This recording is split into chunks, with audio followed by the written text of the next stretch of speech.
all the unique characters. I do let him bang. Yeah, I'm a legend, man. I'm building my legs. All the stories and perspectives featured weekly. I wasn't fully committed to that choke, and I kind of sunk into it, started squeezing tighter, and I kind of heard him gurgle a little bit, and I was like, oh. And all the combat sports you could ask for in the best state in the U.S. Like I said, Ohio versus the world. It's going to happen, for sure. Watch out. It'll be cool, man. I'm not worried about it. I'm going to show them why the Ohio MMA scene is, in my opinion, one of the best MMA scenes in the country. This is Forged in OH. I-O. OH. I-O. OH. I-O!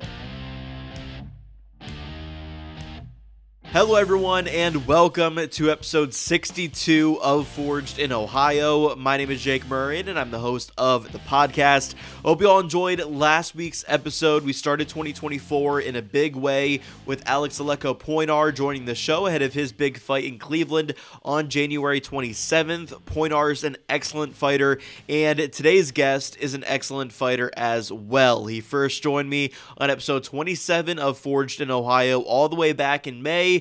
Since then, he's won 2 more amateur MMA fights, including a bout for the Caged Thunder Welterweight Championship at Caged Thunder 25. I couldn't be more excited to welcome Chase, the Archangel, Archangelo, to the show for the second time. Thanks for coming on the show, Chase, and welcome back to Forged in Ohio. Yeah, thank you, man, so much for having me back on here. Really excited to get back on here. Yeah, as am I, man. Let's dive right into your recent win at Caged Thunder 25, where you were crowned as the promotion's welterweight champion. Being a part of the card myself, I witnessed how confident you were on fight day. How sure were you that you're walking out of the Civic Center that day with your first MMA title? It actually was pretty simple, man. I didn't really, listen to a lot of the critics and everything like that saying that it was going to be a dogfight, it was going to be a war. Yeah, I was prepared for it, but it's only a war unless I allow it to be. And I preached that a lot, and I was super confident coming in. I knew Garrett was Hirschberger was a very good, dominant opponent. He's beaten a lot of good guys. He beat one of my teammates, and so I know he was I knew he was the real deal, but I was just very confident in my coaching staff, my family. I had a really great support system. Throughout training camp. Also, I was still helping out, in big training camps, it really gave me a lot of confidence, and I, really preached about it myself, just being able to, going out there and being calm and collected, not overthinking everything like a lot of people do. Yeah, you're the ultimate competitor out there, and I think I called you the apex predator on the broadcast because of how you were moving and not taking your eye off your opponent, Garrett Hirschberger. Do you just see red when you see your opponent walk to the cage? Not really. I really visualize of me, when I step in the cage, I know it's all business, and, I just always think about, I don't take my eyes off him until the ref yanks me off him, and I know I assume Garrett's a great guy outside of the cage, but he's a great fighter, and at the end of the day, though, we're going to be throwing punches at each other, and it's going to be me or him, so I'd rather it be me. So I'm going to go out there and run through somebody until someone yanks me off him, and I go out there and I pretty much, have the same mentality of every fight. I go out there and run through somebody, and I don't give them time to breathe. I make sure that I stay calm and collected, and I never take my eyes off anybody. And if they take their eyes off me, I already know I mentally got them. Yeah, it's funny that you say that because warming up before the fight, you were saying some insane things to the broadcast crew, and I won't repeat them here because you're also a showman. You mean business when you get locked into a cage, but you're a showman, though, when you compete. You enjoy having fun out there when fighting, and you make it a fun process for not only yourself, but everyone in attendance as well, right? No, yeah, absolutely. In this game, you have to be an entertainer, and you got to be able to sell tickets, and talk shit and back it up, and I'm very confident that I can. I have a very high energy personality, and it's it's kind of nerve-wracking to do it because, you can be that kind of guy and then get your lights put out like that. But, it's being able to balance it out and, know when to be a showman and to know when to be a killer, and, I know when to turn it off and turn it on, and obviously before the fights, I thrive off my environment, I like fighting in hostile crowds. I like fighting in my hometown crowd, and I've been competing my whole life in wrestling, and I've wrestled in scary crowds, and, I've wrestled overseas, and I've done all of it, and I've wrestled in hostile territory, when I was wrestling in college at Cleveland State. And, to me, in my mindset, I like to stay calm and collected. I don't like to be, not myself on the day that I'm going out there and clocking in. Yeah, so it sounds like there's two mindsets. You have your all business, and then you also have your entertainer. And I feel like once you get the finish in your fights, you're automatically an entertainer, jumping on the cage, pumping up the crowd. But when you're walking to the cage and before the fight, when does that switch actually happen? Is it when the cage door locks? When does that happen? Honestly, it's when my coaches, before my walkout music, they're right behind me, and Cooper always says that, hey, we got your back. And Marcus Marinelli, he always, I'm not going to say anything what he says because it's always me and him private, but he always says some really inspiring things to me, and like saying that I've been training my whole life for this moment. And like, I've beat a lot of good guys, throughout my career, and now it's here. And I know that when I go out there, and I look around, before I go in the cage, I'm like, all right, here we go. And then it's right when Marcus puts the Vaseline on me, that's probably when I'm like, all right, I'm ready to kill this dude. And I'm not really used to being the first one out because Garrett was the last guy out. And I'm usually the guy to be the last guy to walk in the cage. But it was a different mentality at first. I was the first one to walk in. So I was like, well, I'm not going to be staring at him when I'm putting my Vaseline on, so I'm going to welcome him into hell, So that's kind of how I really thought of it. So I get to walk in the cage, and I get to welcome him to hell when he walks in there with me. Yeah, and the movement you were doing inside the cage as he was making his walkout, it was his walkout, it was his time, but I just could not keep my eyes off of you and what you were doing because it was just, I was already so excited for the fight, right? But seeing you do that, I was like, man, goosebumps immediately filled my body seeing the way you were acting there. And that's why I asked if you saw red and things like that. So I have a lot of respect for Garrett, and I think it's safe to say that I was surprised by how easily the finish came. You got the job done in 1 minute and 32 seconds into the first round. Were you surprised by how fast the finish came? Yes and no. I mean, I really thought Garrett was going to come out throwing hands with me, but I didn't really expect. I mean, I didn't really care about how he's going to approach me, but like I thought he was going to come out right out the gate, but I just feel like, I mean, I'm a very good psychological warfare kind of guy, and I just never took my eyes off him. I watched him take his eyes off me a few times. I'm like, I got him. And then as soon as like the fight started, he threw, I think, 2 leg, 1 oblique kick, and then a kick. And I was still like, my personality. I went like this to him. I wiggled my finger at him, and then he was backpedaling a lot towards the fence, and I'm like, that's not where you want to be with me. And I just threw my right hand, got my takedown, and it was really easy after that. I mean, my strength training was intense this camp, and I didn't really, I looked a lot bigger this fight than my last fight, cut to 70. And, it was actually like, it felt amazing. Like I just felt like I overpowered him, and it was, I really thought, like, I was like, oh my, I can't believe it's this easy. Like, I took him down. I could just grab his legs anytime I wanted. And then it was, I think I slammed him once. I did a Metzger or something, but it was something, man. I mean, he came out, and I thought he was going to start swinging with me, but then, then I was like, oh, I know his game plan just wanted him throwing kicks at me to see if I can get tired. But then I took his back, and then that was the end of it. So is it safe to say that you felt stronger in this fight than any of your previous 4 fights? 100%. You know, I had one of my closest friends. He's also my nutritionist, Adam Bradley. He's my nutritionist and my strength coach. And we lifted like 3 times a week, you know, and we were trying to like stay within 15 pounds of 70, you know, because, you know, my last cut at 70 back in June before the Bortnick fight, we were very leaned out. We lost 4 pounds of muscle. And then this camp, we really wanted to strength train a lot and work on really good motions. And Marcus Marinelli also helped me a lot with my strength training as well.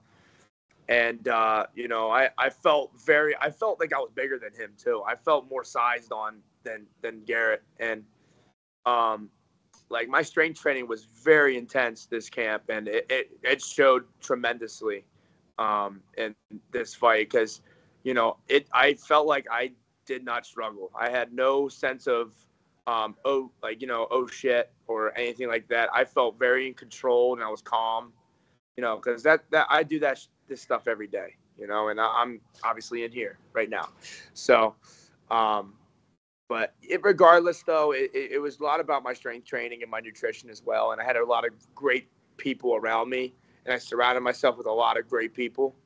And it kind of gained my confidence up tremendously.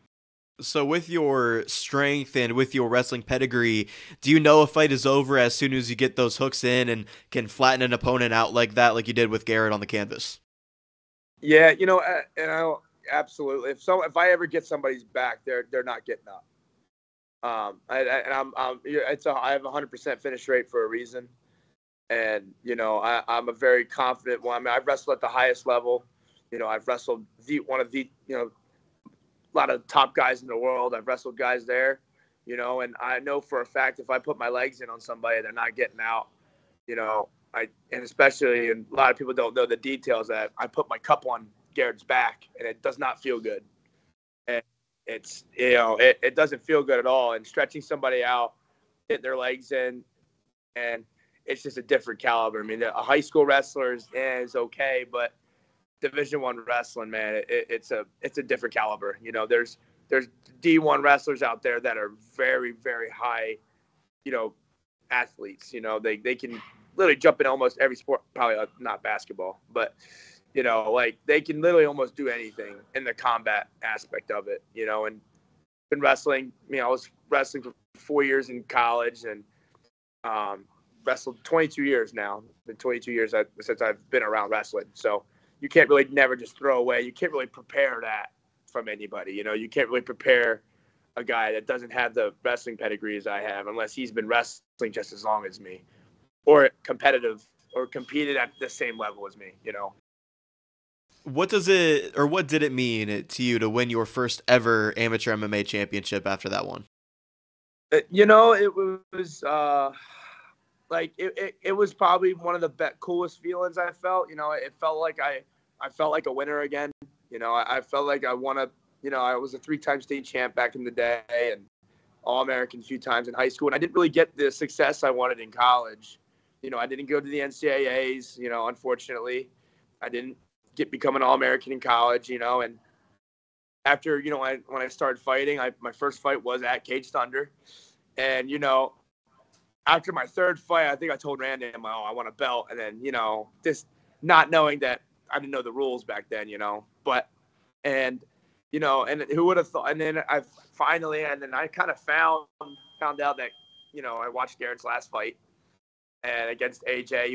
AJ apparently was a good wrestler, you know, in high school, you know. And I just realized, I'm like, you know, like he struggled with a high school wrestler. I was like, I wrestle at the highest level, and I still beat up high school wrestlers that are ranked in the country and stuff. I don't, you know, but I've wrestled guys that are way better, you know, high school. I mean, I wrestled a couple of my coach's kids, the Miller brothers. They're St. Ed's kids, and they give me a run for my money a lot. I love watching them. I haven't wrestled them quite some time, but they're 3 times my size now. So, but, you know, you know, I just surround myself with a lot. And I also, when I trained with Stipe a lot, and I helped my boy Alexa out, John Moore. He fought back in August in Nashville.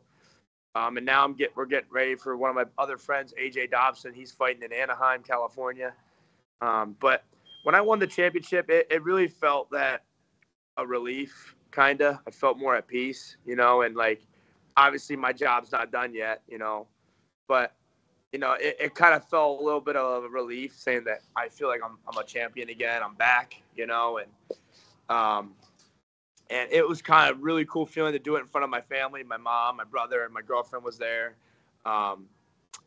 And, a couple of my neighbors that I grew up with back in Delaware, they drove out and watched. I mean, and the whole state of Delaware watched also, in the Philadelphia area. They all watched. It was pretty darn cool. A couple of my buddies that play for the Browns, they were watching. So that was pretty cool. They're watching on their phones, So I surround myself with very, very good people and like successful people, and it kind of gives me more of a confidence, and honestly, man, like the feeling of winning that belt, it felt cool, but I was like, hey, it's just another fight. I'm not done. I got bigger fish to fry now. Now it's time to start ripping some more heads off. So when you have the state of Delaware's support and they're watching, your own family here in Ohio, and then you even mentioned some Browns players too, like, does that add pressure on your shoulders at all, or have you been there, done that, and you have all that experience? Not really. I've performed in front of a lot of high-end athletes, like my fourth fight, my boy Jerome Ford, he was the running back for the Browns.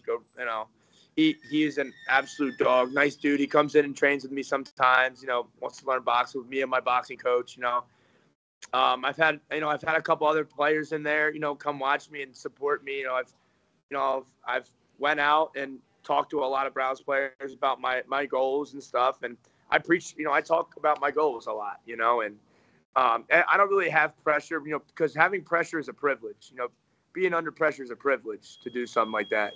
My dad preached that a lot when I was younger, being able to compete in the spotlight, not a lot of people can do that. Some people can't handle that. And I've lost, in that situation. I've lost my first year. We talked about it last podcast. I lost the state finals my freshman year, and wasn't a good feeling.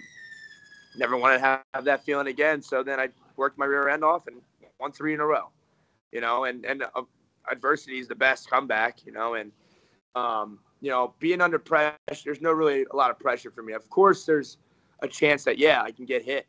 But the day goes on. And like it kind of shows like who your real friends are. Whether they'll be there on the good times, and on the bad times, are they going to be there? But I really saw no pressure at all. But regardless, it was, I just love everyone supporting me. And the city of Cleveland itself, man, it's uncomparable to any other city, man. Like, I know I grew up in Delaware. I grew up like 45 minutes out of Philly, but once I came here and I proved myself that I was one of the best in the state, in the Midwest. And now I'm able to, prove myself on that. And the city showed countless support, and I couldn't have a better city get behind me. Yeah, I've never heard somebody use the word pressure and privilege like that before. I really like that. Talking with Chase the Archangel, Archangelo on Forged in Ohio. On social media after the win, you wrote about keeping a promise to yourself, about becoming a champion, and where you were in March 2021, just months before your amateur debut. It seemed like there's even more meaning to the win on December 16th. Yeah, it was back in March, I was very not mentally strong. I was very emotional, and I was broken, depressed. I got done wrestling. I couldn't wrestle anymore. The pandemic was very heavy back then in the beginning. The whole country, the whole world was shut down. And I just felt like I lost my competitive edge. And, I went through a breakup, and it, kind of damaged me a little bit. But most of it, I lost my competitive drive to, be a person, because that was my identity. Wrestling was my identity, and I didn't really figure out what I was. I wasn't just Chase the wrestler anymore. Now I want to find something else. And, a lot of my best friends that I surround myself with. Jose Rodriguez, he was an Ohio State wrestler, and then he went to Notre Dame and All-American there. He kind of gave me that drive to be like, yo, let's get out of your comfort zone and, find something that we're not good at and let's do it, and took me months to learn how to throw a punch, and I came to strong style, and, they got me right.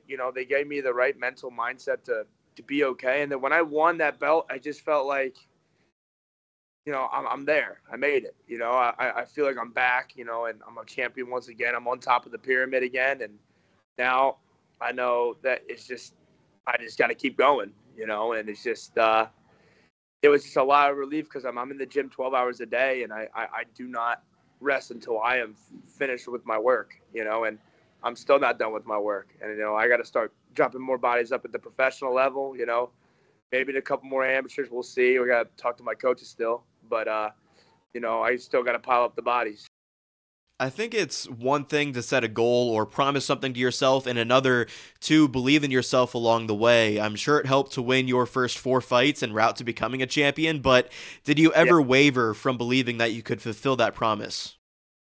There were days like when I just have on my worst day, I was like, dude, I don't know how close I am. I don't know if I can do this, and there are days that you're like, why am I doing this? Why couldn't I, go be a doctor or go be a dentist? I don't know, go get a 9-to-5 job. And but the thing is though, is that that's not what I wanted to do. I'm an athlete, and being an athlete is my lifestyle. And I love every single aspect of being an athlete. And I surround myself with spectacular athletes. You've had most of my teammates on the podcast. You got Charlie Payne. He was my training partner all training camp.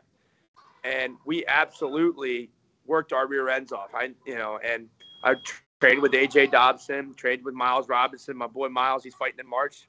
We're getting ready, we're team players, and we literally if I just on my worst day, like I know my boys there, like they got their hand out, like I got you, bro, we're all right. And then the next day we go out there and we kick each other's asses, But like the thing is that the best feeling was that even on my worst day, at the end of the day, I got my boys with me, and Miles, Walt, AJ, Stipe, Alexa, Chamor, Jesse Murray, you name it. Like all these guys that been in the game for so long, longer than I have, they know I'm okay. Like, all right, let's get up. Let's get back to the next one, and surrounding yourself with good guys, and makes me feel good about myself. And even in the dressing room that night, I was like, I was just in a good place. I was with my coaches, my friends, they're like my brothers, my sisters, they're just, everything in there is just spectacular.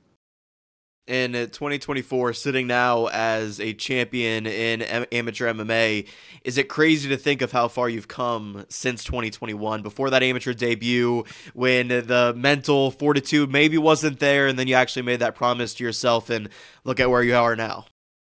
Yeah, it didn't really hit me until my 3rd fight, because I didn't really, or honestly, like my 4th fight, it was probably like my scariest fight, because like the guy that I was fighting is a brown belt in jiu-jitsu.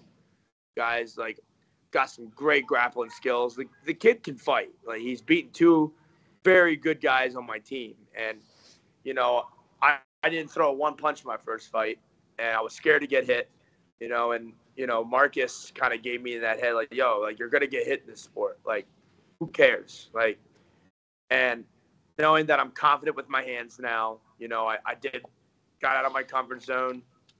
Get out of here.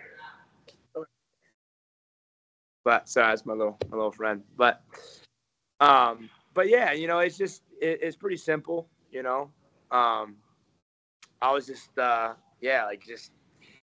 my first fight, it was just, I was scared, didn't know how to throw punches, so I just used my wrestling. Second fight, I threw 4 punches, and I took his back, beat the hell out of him. And then 3rd fight, I mean, it was real, we were fighting with an injury, so we couldn't really use the game plan we had for the 4th fight, so we went ground and pound, tore him up. And then 4th fight, I was finally able to, land a few punches up on my feet, and I was ended up dropping the guy.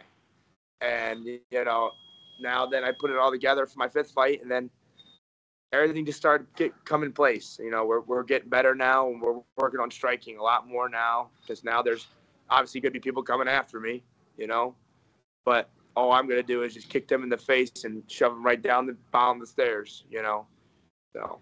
Yeah, I love to hear it, man. You also talks about the noise of having haters and critics on social media. Did you really have that many people doubting you before you won the title? I've heard a lot of people, you got to be able to cut the cancer out of it, and cut. Yeah, absolutely. It was more of the silent majority, there's people that go, rooting for me, right?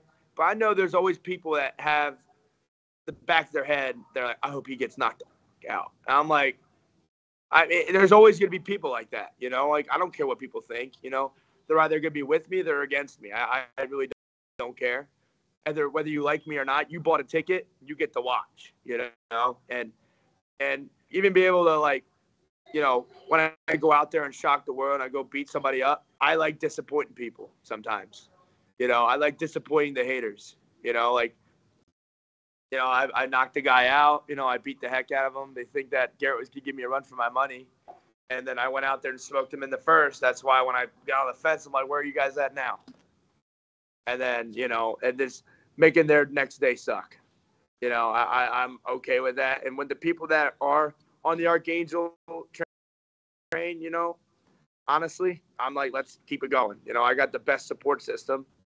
And then there's people out there that are obviously wish ill on me, and I don't really care, and I've had people even tell, people that used to be very close to me, that I was an average fighter, and to me, that's why I just cut them off. I cut the cancer out, cut the trash out, and we put strays away, and that's just pretty simple, man. I don't really care about what people think. It's just noise, because they're going to love you or they're going to hate you. It don't matter, because when you're out there, you're on your own, Ain't nobody comes in there and saves me. I go in there and I go put my will on somebody, because when somebody gets in there with me, I'm like, nobody can protect you from me. You're in here with me. So. Yeah, it sounds like you use those critics and haters as fuel and motivation, especially for the entertaining side of Chase Archangelo that we just talked about. Yeah, and people, and most of these people, they've never been in a fight in their life. They've always, on their phones and texting and confront them on behind a screen, but I'm a very old school kind of person. And here, we're very old school in here. If you got something to say to somebody, say it to their face and get our gloves on, and it's pretty simple. Everybody likes to be a gangster behind the screen, right? And then when they see me in person, they're all friendly and all coddly and stuff, think they're obligated to. I'm like, dude, if you don't like me, you can just say it to me right straight up, and then I don't have to be near you. I don't have to, I'm a nice guy when people approach me. I'll never, shy away from a picture or something like that, I really don't care, but at the end of the day, if you got something to prove, then step in here, there's guys out there that never had a fight in their life, never been punched in the mouth before, right? And then it changes the whole man's, confidence, I would say. Last question about the fight itself, because I saw some of this on social media as well. What was the celebration like after the win?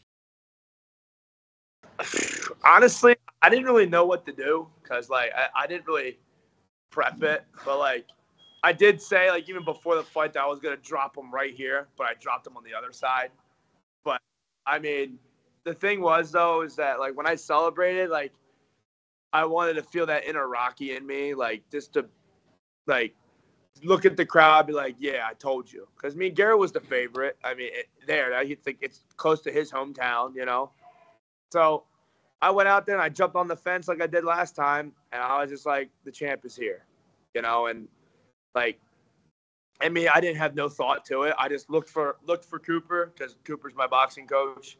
Usually, I was so excited. I didn't know what to do with my body, so I just looked at Cooper. He said, come here, and then I just ran over to him, jumped on the fence, and then just stuck my arms up, and that's really how I did it, though, man. I just didn't really think it through. I just let it happen. But I didn't really do much towards Garrett, because I like Garrett, man. Garrett's young. great fighter. You know, he's got another fight coming up, you know, against a really tough opponent, you know, and he's trying to make a comeback. You know, I wish nothing but the best with him and the guy he's fighting, Gates Cook. He's a up and coming really good fighter, you know, and I wish the best of both of them. But you know, I just never really, if I have a little bit of animosity towards somebody, you know, that's when the Bortnick fight, I took my, you know, I went like that and put it in the gun holster because he beat two of my guys, you know, you beat two of them. I'm the Avenger, you know, you put a name on my desk and I go out there and smash them. So. And what about the celebration and party held after the fight? What was that night like, knowing that you were a champion?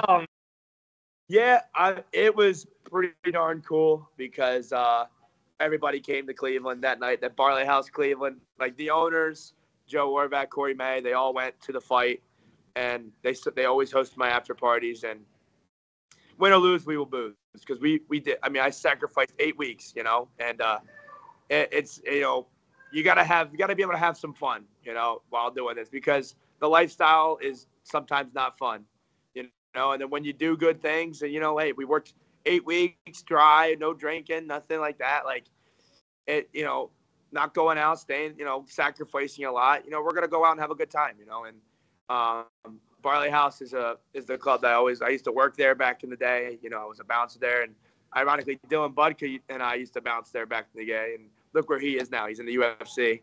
And, you know, I worked there for a bit. You know, I help out every once in a while, you know, make an appearance in there. But we went there. You know, me, my girlfriend, my brother, and our whole family, we all went in together. And we just had a great night, you know. And lots of really cool people came in there. But, you know, they've always hosted my parties. And you know, they're absolutely awesome place to go, especially for the Browns games. But yeah, man, it's just a really good support system. You know, they treat me very well there, and I couldn't be any happier. But just get ready for more of them because we're just going to keep piling them up. So. Once again, this is Chase the Archangel, Archangelo, with us on Forged in Ohio. I may have asked you this last time, but do you think you've even been challenged yet in your amateur career? Honestly, like I don't like to say that because, you know, anyone that steps in the cage with me, you know, I respect them highly, you know, because obviously we've had trouble in the past getting fights, but like, I mean, I feel like it's always been a challenge, even making the walk's a challenge, you know, and, you know, a lot of people would never do that, you know, and I think that I haven't, on the standpoint of, you know, in the competitive level, being out in the cage, like for a fight, no, I have not been pushed. I have not been like tested yet because I haven't been hit yet. I've been hit maybe once or twice out of my 5 fights, you know, and you know, I got out of my comfort zone last year, did a boxing match, and you know, that was like, I mean, I got hit a few times, but I controlled it the whole time, you know.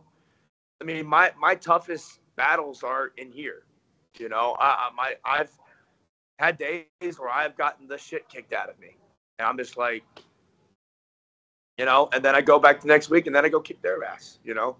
But like, that's why, I mean, it's just the level in here is absolutely insane, you know. And like, that's, I mean, my sparring partners, you know, are unreal, you know. They're all professionals or guys that should be professional, you know, and they've been putting their whole life into it, you know, and guys that have been doing it for quite some time, guys that are in the UFC, guys that are world champs, you know, guys that have fought world champs, you know, and like, just things like that, and just keeps my mentality of just saying, like, dude, there's nobody tougher out there than there are in this room. Like, once I get, obviously, in the UFC or, like, any professional organization, yeah, there's going to be guys that are tougher than them, obviously.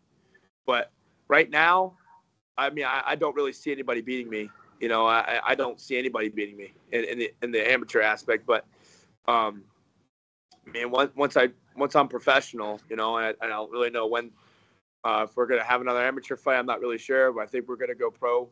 I'm not too sure yet, but we're going to talk with my coaches and stuff. But I know we're doing a boxing match in February, one more amateur boxing match, and then we'll probably make a move there. But competitive wise, you know, I try not to overthink that. You know, I respect all my opponents, you know, and afterwards.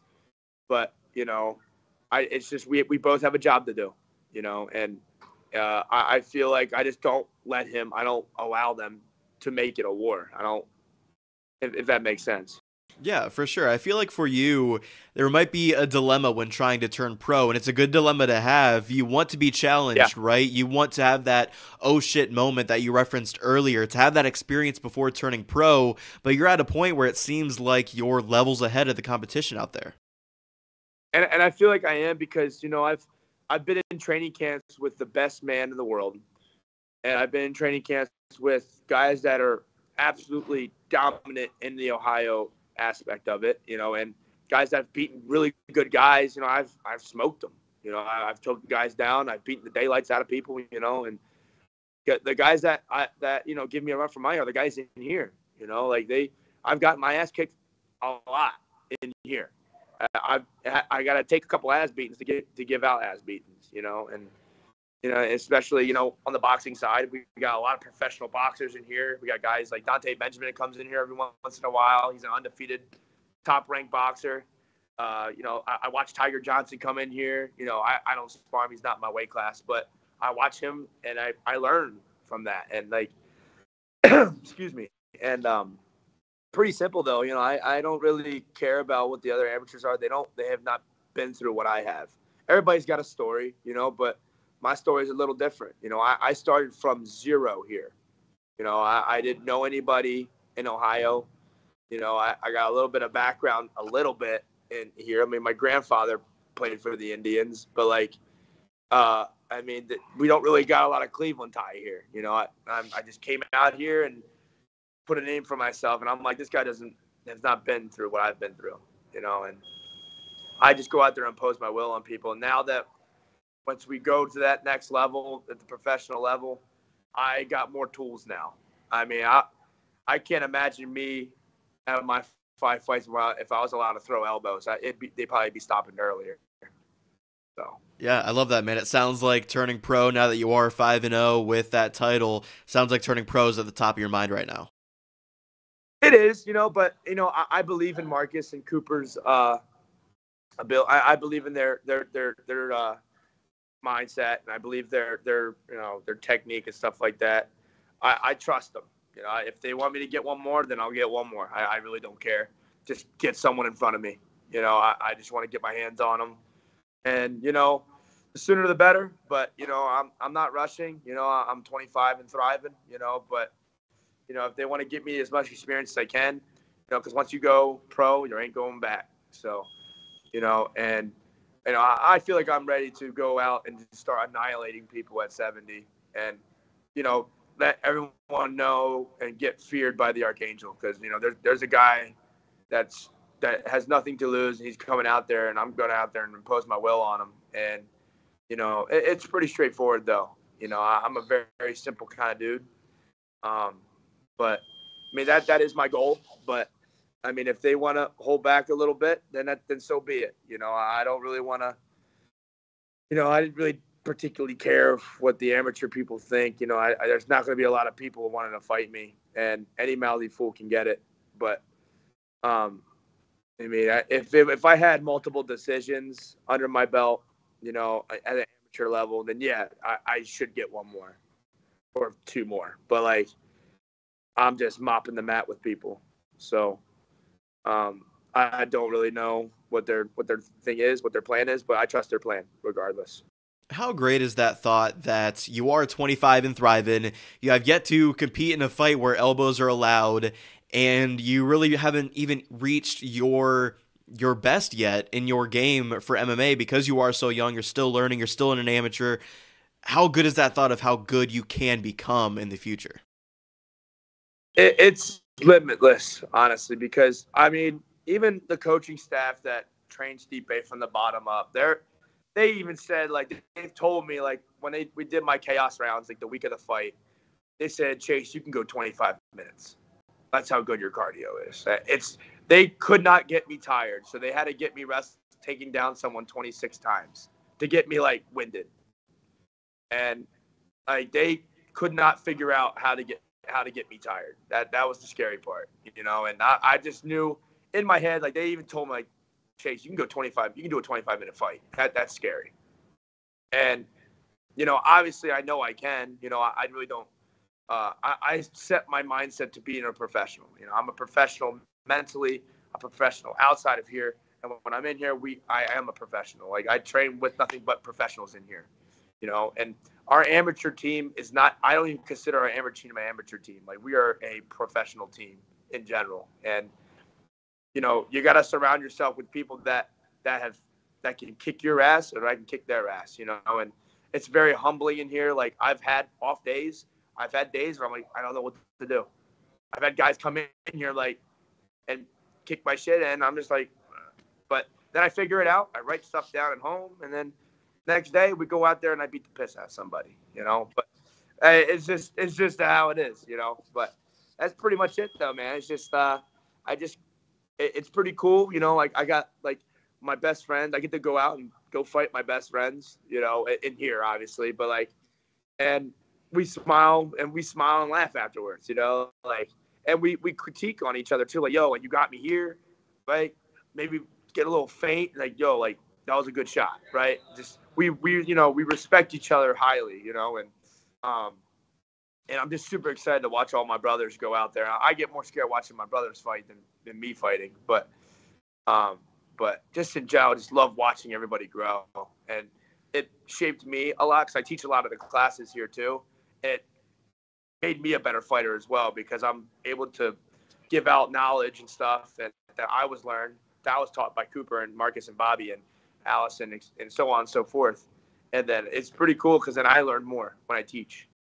Yeah, one way, and I'll just a few more for you, man. One way that you've worked toward being levels ahead of the competition, like I mentioned, is by training outside in Cleveland at this time of year. Why do you do these sprints, pull-ups, and so much more outside of strong style in the freezing cold?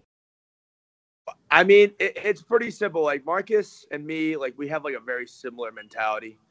Like, if I ask like the average person, like, would you rather go run in a gym on a treadmill, be comfortable, get your workout in, and then you go in your car, run to your car, get in your car, warm it up, then go home, versus getting out of your comfort zone, right? Going outside, it sucks, but you're doing it and you look around, you don't see anybody else doing it.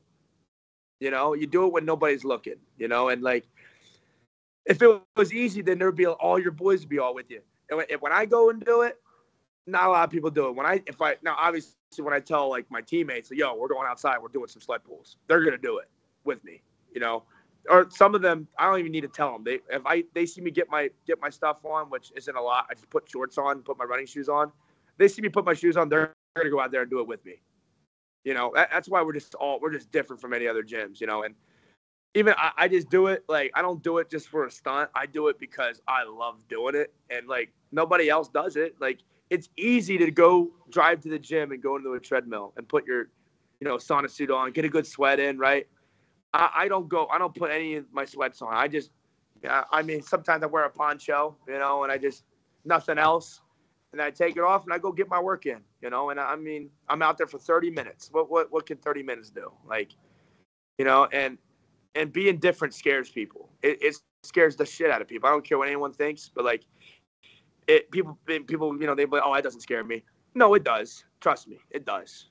Like, because it'll show when you're squared up with me, and like, I just keep coming after somebody until they gas out. And like, cold air is the best cardio. Like, you go out there and blow your lungs out there, it's uncomparable to anything else, and that's why I like being different, going out in the cold, because it's a struggle. Like, you're gonna feel like this way, like, nobody feels sorry for you. Like, you don't, but like, why do something comfortable if you can do something uncomfortable, and being able to just push through it? I mean, so like, that's like my mindset behind it. Marcus really likes just doing that kind of stuff together. And even during the day, like during my break, man, I did one today. I mean, I went, I did some sled pulls today, like just couple, like probably right before this. I think it was like 45 minutes before I got done it. I did it, and then here I am. I'm not dead. I'm fine. I'm talking to you. I mean, it's just getting a little uncomfortable is a good thing. So you did one today, and for people listening or watching that don't know, the day that we're recording this is the day where thousands or hundreds of schools in Northeast Ohio are closed because the high today is like, what, 12 degrees and wind chill of like negative 12, and you're out there doing sled pulls, man. I love to hear it. I mean, the thing is, though, like, hey, if it's too cold, put a scarf on. It's fine. But, oh, it's not good for your lungs. Well, put a scarf on. You're fine. But, I mean, it's endless. Like, obviously, like, you know, it's not like there's a nuclear bomb went off, you know, and the air is contagious. It's not true, man. Like, go throw a scarf on. I mean, I threw a poncho on. I went out there and still did my job, you know. It's really that simple. I mean, I don't understand, like, you know, oh, I got to get my work in, but it's too cold out, man. Fuck that. Get your work in, you know. It's pretty simple. Yeah. All right, well, before I let you go, we have to talk about what's next for the Archangel. We talked about the boxing match next month in February, maybe one amateur fight left. You accomplished a lot in 2023. What do you think 2024 has in store for you? Oh, man, it's endless. You know, I think I am trying to plan out getting a good fight in Cleveland. I want to fight in Cleveland. I want to fight down in the flats, the pavilion, because I haven't had fights down there in so long.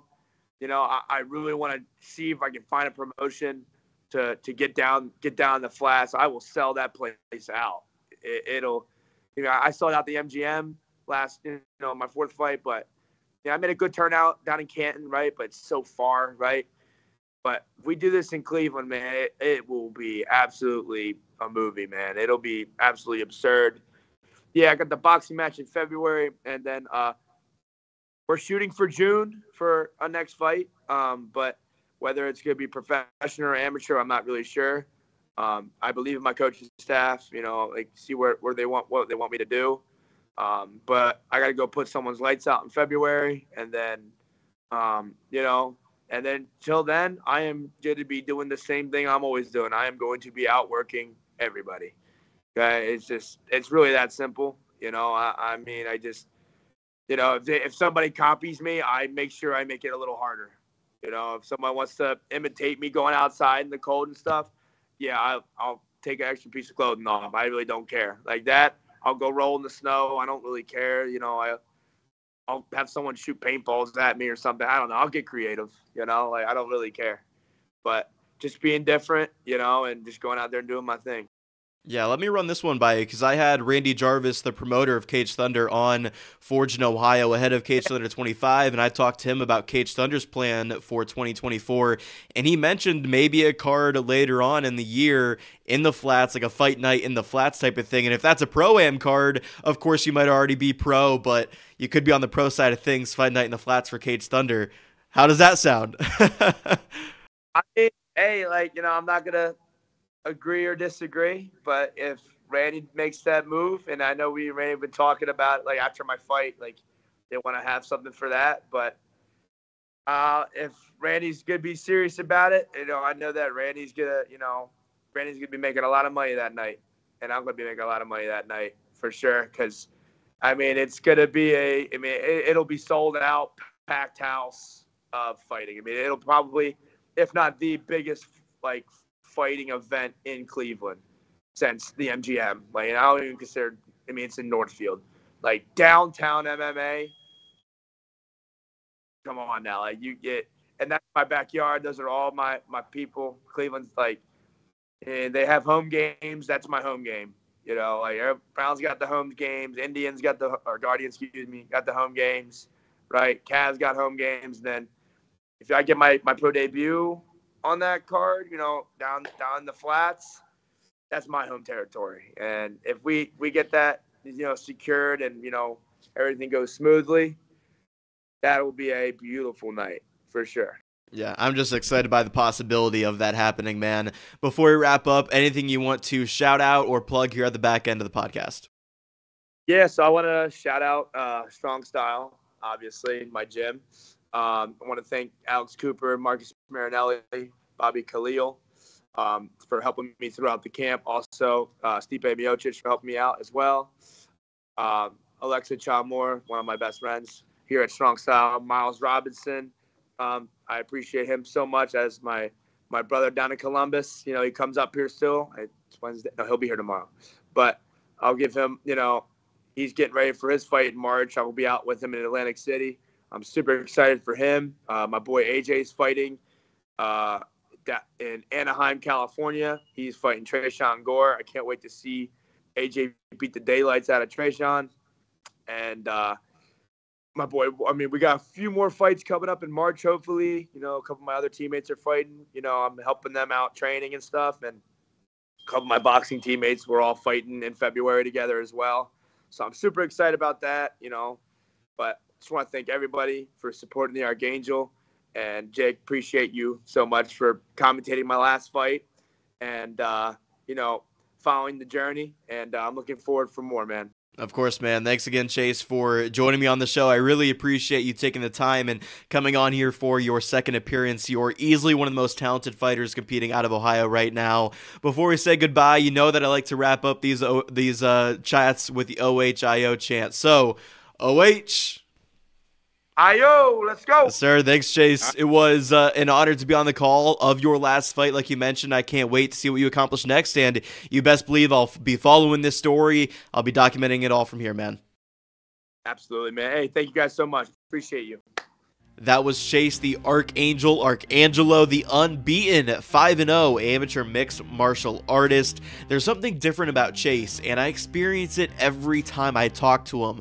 The confidence and self-belief are there, the pure talent is there, no doubt, but perhaps most importantly, the proof is there. Watch any of his fights, and you'll believe me when I tell you that the Archangel is undeniable. I hope you enjoyed his second appearance on the show, and he's definitely a name that you can expect to hear more and more in the future.